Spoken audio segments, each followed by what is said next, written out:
এসেছি পরিবার হিসেবে আরেকটি নতুন রেসিপি। বন্ধুরা আজকে আমি বানাবো খুব সহজে কাঁচা বাদাম দিয়ে কীভাবে তেল বানানোটা, সেই পদ্ধতিটা আপনাদের সাথে শেয়ার করবেন।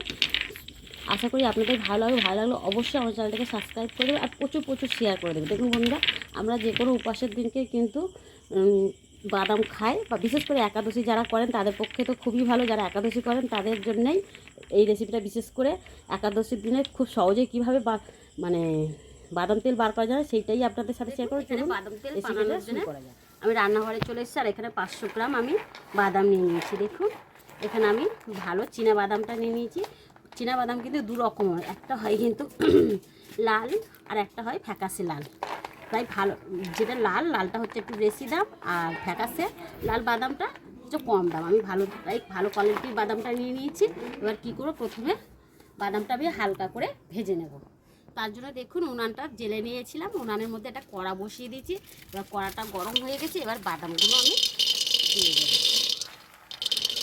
পুরোটা করে দেবো না, বাদামটা কিন্তু বাদামে অনেক সময় নোংরা থাকে, তাই আমি একটু করে দিচ্ছি, মুছিয়ে দিচ্ছি। দেখুন এবার দেখুন বাদামটা আমি কড়ার মধ্যে হালকা করে ভেজে নেবো। খুব একটা একদম কালো করে ভাজবো না, খোলাগুলো কালো করলে হবে না। দেখুন হালকা করে ভেজে নেব, হালকা করে জাল দিয়ে হালকা করে বাদামটা ভেজে নিতে হবে।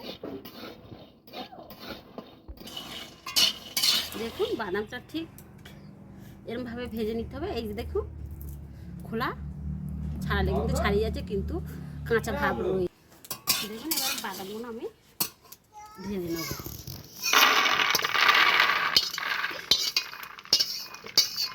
দেখুন এদিকে বাদামগুলো ঠান্ডা হয়ে গিয়েছে, আর এখানে দেখুন একটা মিক্সিং বোল নিয়ে নিয়েছি। এবার এই বোলের মধ্যে আমি বাদামগুলো দিয়ে একটা মিহি একদম গুঁড়ো করে নেব। অল্প করে দিয়ে আমি গুঁড়ো করে নেব। এই দেখুন একদম মিহি আমি গুঁড়ো করে নিয়েছি, জল ছাড়া। দেখুন জল দিয়ে নিই। এবার দেখুন গুঁড়োটা আমি একটা জায়গার মধ্যে বাদাম গুঁড়োগুলো ঢেলে নিচ্ছি। বাদ বাকিগুলো একইভাবে আমি গুঁড়ো করে নেব।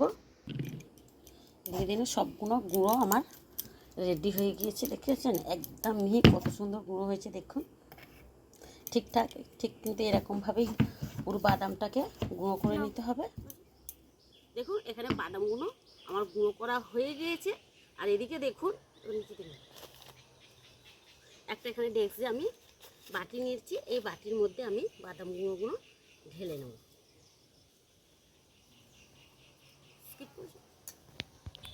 দেখুন ওই বাদামগুলোর মধ্যে দেব আমি এই যে এই বাটি দেখছেন, এই 2 বাটি জল দেব।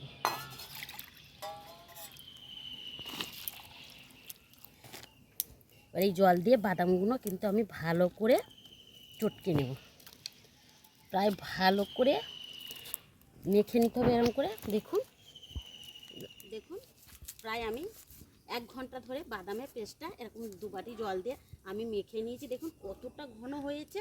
এবার এর মধ্যে দেব আর 1/2 বাটি জল। ওই বাটিরই মাপে আমি কিন্তু 1/2 বাটি জল দিয়ে আবার একটু ভালো করে 10-15 মিনিট এরকম করে মাখিয়ে নেব।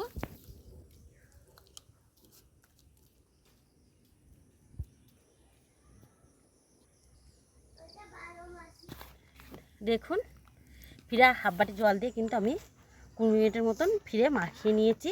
এবার এদিকে দেখুন ফিরে একটা সেই মিক্সিং বোলটা নিয়ে নিচ্ছি। এবার এই মিক্সিং বোলের মধ্যে ঢেলে আর একবার মিহি আমি পেস্ট করে নিয়ে আসবো।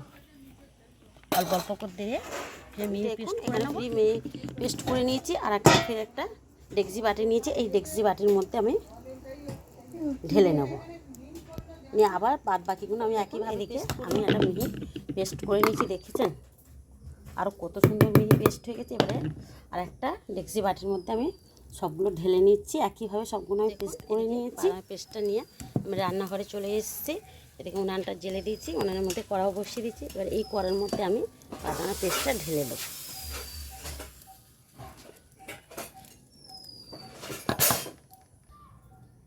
দেখুন উনানটা জেলে দিয়ে এবারে পেস্টটাকে আমি বাদামের পেস্টটাকে নাড়তে থাকবো। যে জলটা দিয়েছি জলের রসটাকে জাল দিয়ে একটু মেরে নিতে হবে।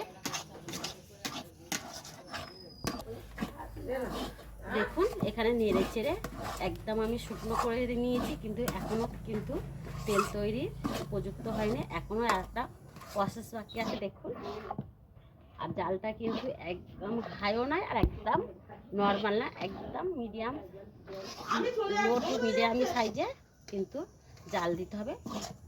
লো টু মিডিয়ামে জাল দিয়ে দেখুন কতটা শুকনো করে, যা কালারটা দেখুন কত চেঞ্জ হয়ে এসছে, দেখেছেন? এবার আমি নামিয়ে নেব। দেখুন এবার এই ডেক্সি বাটির মধ্যে তুলে নেব, নিয়ে আমি এবার একটু ঠান্ডা করে নেব। দেখুন এখানটায় আমি ঠান্ডা করে নিয়েছি। এদিকে দেখুন আমি একটা লং স্টিকের কড়া নিয়েছি। আপনারা যে কেউ কিন্তু লং স্টিকেরই জিনিস, নাই তাওয়া নিতে হবে, নাই চাটু নিতে হবে, নাহলে কড়া নিতে হবে। এটা কিন্তু অ্যালুমিনিয়ামের কড়াতে হবে না, লং স্টিকের দিলে কী হবে, তবে তেলটা ভালো বার হবে। আর অ্যালুমিনিয়ামের কড়াই দিলে কী হবে, কামড়ে ধরবে। এবার এই কড়াটা বসিয়ে দিলাম উনানের মধ্যে, দিয়ে এবার আমি উনানটাকে জেলে নেব। উনানটা তো নেমে গেছে, এবার জেলে নেব। দেখুন উনানটা জেলে নিয়েছি। এবার এই কড়ার মধ্যে দেবো সামান্য জল। এবার এই বাদাম পেস্ট দেব, দিয়ে এবারে গুলে নেব। দেখুন এবার দিয়ে আস্তে আস্তে আমি কিন্তু নাড়তে থাকবো। আর জালটা বলেছি সবসময় লো মিডিয়ামে রেখে দিতে হবে, হাই জাল দিলে হবে না বা আস্তে জাল দিলেও হবে না। দেখুন এরকম করে করে আমি ভেজে নেব। দেখুন এখানে বাদামটা নেড়ে নেড়ে দেখে নিন কত সুন্দর তেলটা বার হয়ে গেছে, দেখেছেন? দেখুন এই চারিদিকটা দেখে নিন, দেখুন আর কালারটা দেখুন একদম চেঞ্জ হয়ে গেছে। এবার আমি তুলে নেব।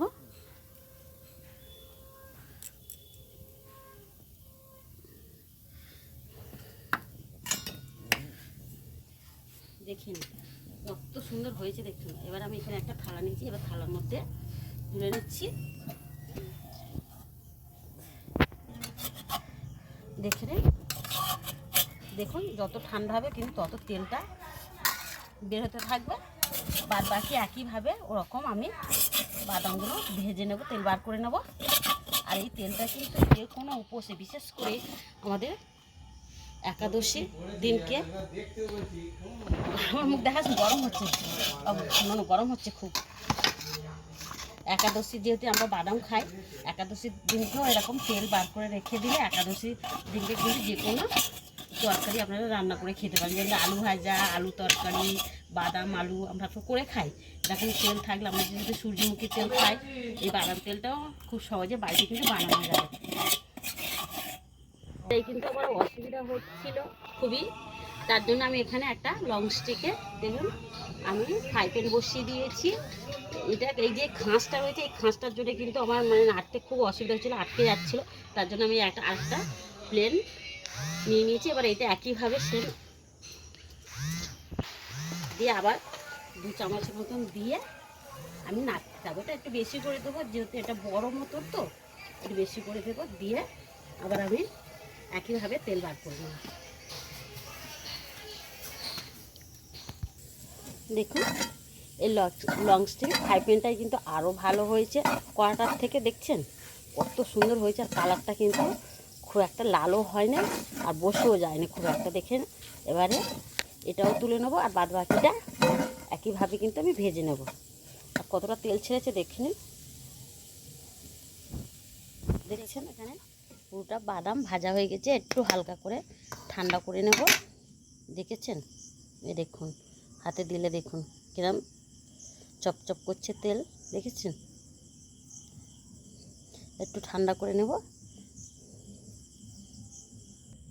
দেখুন এখানে বাদামগুলো আমার ঠান্ডা হয়ে গেছে। আর এদিকে একটা আমি দেখুন কাঠের বাটি নিয়েছি, আর ওই বাটির মধ্যে একটা আমি ধুতি ছেঁড়া সুতির কাপড় ছেঁড়া নিয়েছি। আপনারা কিন্তু যে কোনো কাপড় দিয়েই ছেঁকতে পারেন। এবারে দেখুন বাদামের পেস্টটা দিয়ে দেবো, দিয়ে আর ধরে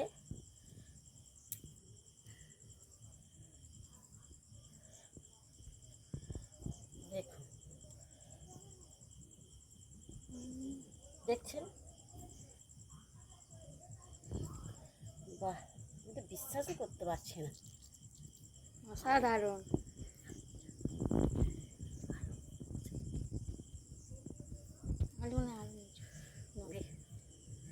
দেখুন ঘুরিয়ে ঘুরিয়ে দেখুন কত সুন্দর হয়েছে। আমি বিশ্বাসই করতে পারিনি যে এরকম বাদাম দিয়ে এত সুন্দর তেলটা বার হবে। দেখুন, বিশেষ করে যারা একাদশী করে তাদের পক্ষে তো খুবই ভালো হবে। দেখুন, এতে কিন্তু কোনো ভেজালও দিইনি, সম্পূর্ণ কিন্তু আমি করেছি। আপনারা পুরো ভিডিওটা কিন্তু দেখবেন, একটু কাটবেন না। কিভাবে এই তেলটা বানিয়েছি দেখে নেবেন। দেখুন কত সুন্দর দেখুন বার হচ্ছে, দেখুন। কিন্তু হয়তো সময় লেগেছে, আপনারা ভাববেন যে এত খাটুনি করার কি দরকার আছে, দোকান থেকে কিনে নেব। কিন্তু নিজের হাতে একটু ভালো জিনিস পেতে গেলে একটু কিন্তু পরিশ্রম করতে হয়, একটু খাঁটি জিনিস খেতে গেলে কিন্তু খাটুনি খাটতেই হবে, পরিশ্রম করতেই হবে। দেখুন এইটা হচ্ছে খাঁটি জিনিস একদম। এরকমভাবে কিন্তু আমি তেলগুলো দেখুন বার করে নেবো। কতটা সুন্দর বার হচ্ছে দেখুন, পুরো একদম হাতে হয়ে গেছে, এখনও কিন্তু রয়েছে।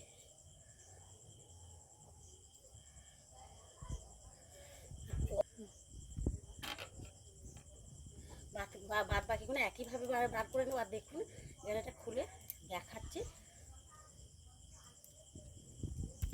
দেখুন এই বাদামের চিবিগুলো কিন্তু আপনারা নাও ফেলতে পারেন, খলি হিসেবে ব্যবহার করতে পারেন, বা একটু চিনি দিয়ে, একদম তো মিহি পেস্ট, একটু চিনি দিয়ে কিন্তু এটা সন্দেশ করে খাওয়া যাবে। দেখে নিন, এটা তো কোনো মানে অসুবিধাও নেই, বা খুব একটা তিতও হবে না। দেখেছেন, আমি এইভাবে একটা বাটিতে রেখে দেবো। আমি পরে এটাকে তেলটা বার করে আমি কিন্তু চিনি দিয়ে এটাকে সন্দেশ করে নেব।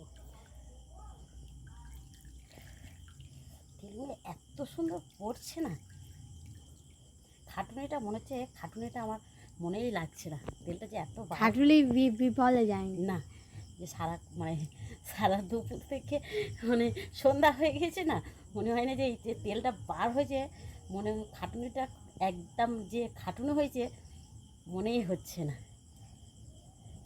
আর কতটা দেখ এখনও তেল এতে রয়েছে। আর এই তেল কিন্তু অনেক উপকার লাগে। এই তেল গায়ে মাখলেও না স্কিনটা একদম ভালো থাকে। আর একাদশীর দিনে বিশেষ করে আমরা তো একাদশী করি, আমাদের পক্ষে তো খুবই ভালো। যারা একাদশী করে তাদের পক্ষে কতটা সচ্ছল হয়েছে